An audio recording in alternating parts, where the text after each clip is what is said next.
Sorry, I need to record this for the couple of people that are gone. I almost forgot. So what do you remember about bacteria? What do you know?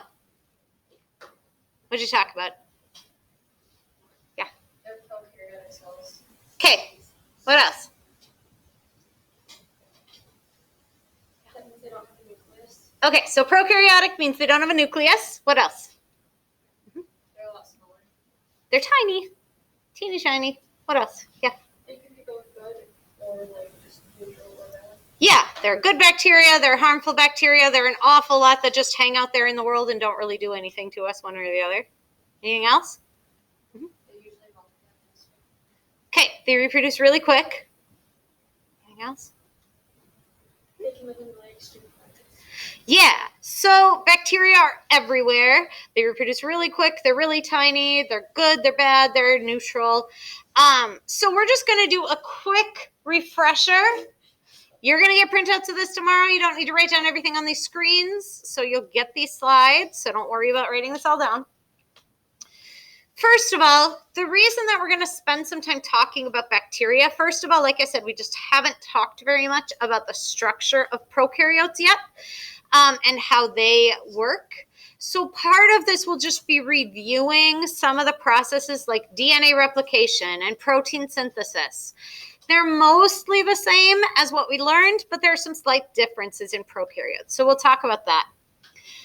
Bacteria are something that scientists have been working with for a really long time because they are slightly simpler, both in their structure of the cells themselves and also in their genetic makeup. They have much smaller genomes that are easier to manipulate.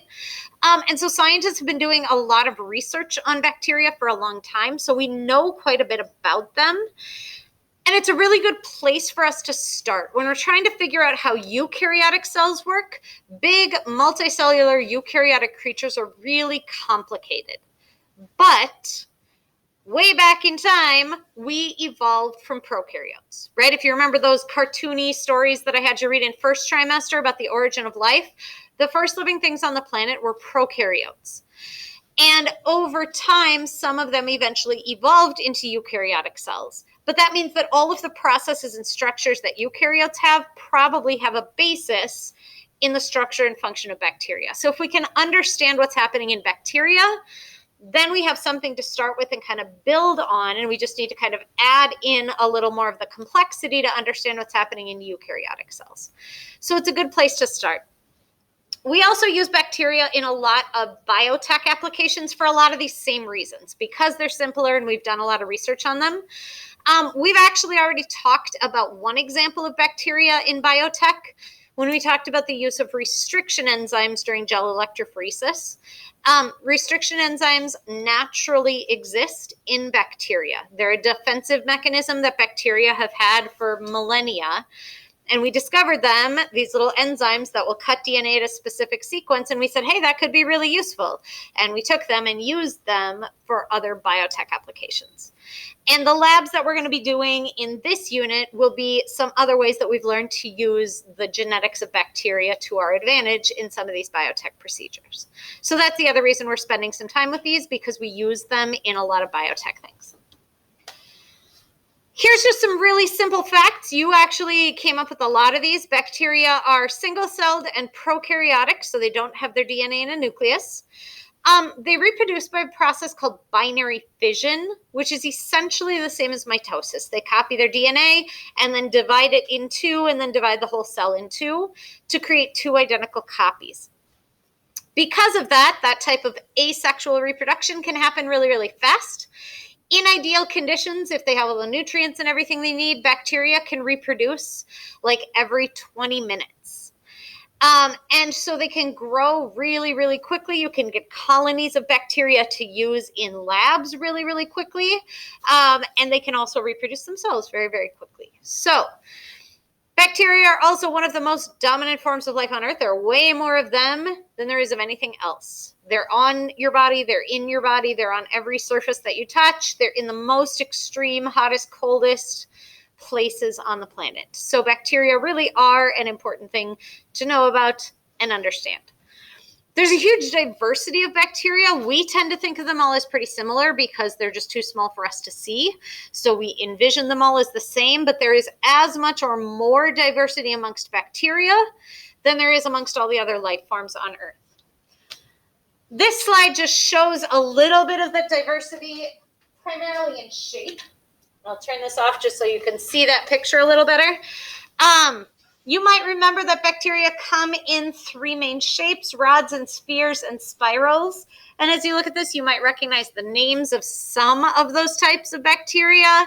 And this, of course, is just a tiny, tiny fraction of how many types of bacteria are actually out there. There are lots and lots and lots. So today we're just going to do a little bit of review of the basic structure and function of what bacteria are and how they work, so that you have a little basis of knowledge that we'll start building on tomorrow as we start talking a little more specifically about how bacteria carry out some of the things that we've talked about here. And with that. So you picked up a packet on your way in, and people at home, you will be getting this packet when you pick up your materials, so I'll talk to you about this in a minute, called Bacterial Ultrastructure. It also does say Intro to Prokaryotes up at the top. You're going to have some time today to work on this, and possibly a little bit of time tomorrow, but this will need to be done by Thursday. It has some reading about bacterial structure, and it has some coloring that you do need to do. So there's some colored pencils over there and some markers, though apparently brown is most of what my markers are nowadays. So I don't know what happened to the rest of my colors. You need to color this page because this has most of the structures of a bacteria. So that's really important to know. And you also need to color the page about bacterial reproduction so that you understand that process and the structures involved. This page, though, it does say at the top, the one called Forms of Bacteria. You don't need to color this unless you just really like coloring, in which case go ahead. But this is really just to give you a bunch of examples of bacteria and remind you of some of those different shapes. But that one is optional. There is a crossword puzzle on the back. You do need to do that. Some of this information is from this packet, but some of it is from this 11-minute Bozeman biology video that I linked on today's classroom post. Those of you in person, if you want, we can watch it in a little bit after I talk with the people at home a little bit. We can watch that video in here, or you can watch it on your own. It really doesn't matter to me, but that will help you figure out some of the vocab and stuff that you need for filling in this crossword puzzle. Okay? Any questions about that at all? So people who are at home, I would like you to stick around for a few minutes because as you can see on the screen, there are a couple of things that I want to talk to you about specifically. Otherwise, we will continue learning more about bacteria for today. The rest of class today is mostly just going to be time for you to start coloring. All right? All right, so you guys can go ahead and grab some colored pencils and stuff. People at home, give me just 1 second, and then I'm going to talk to you a little bit more about a couple of things.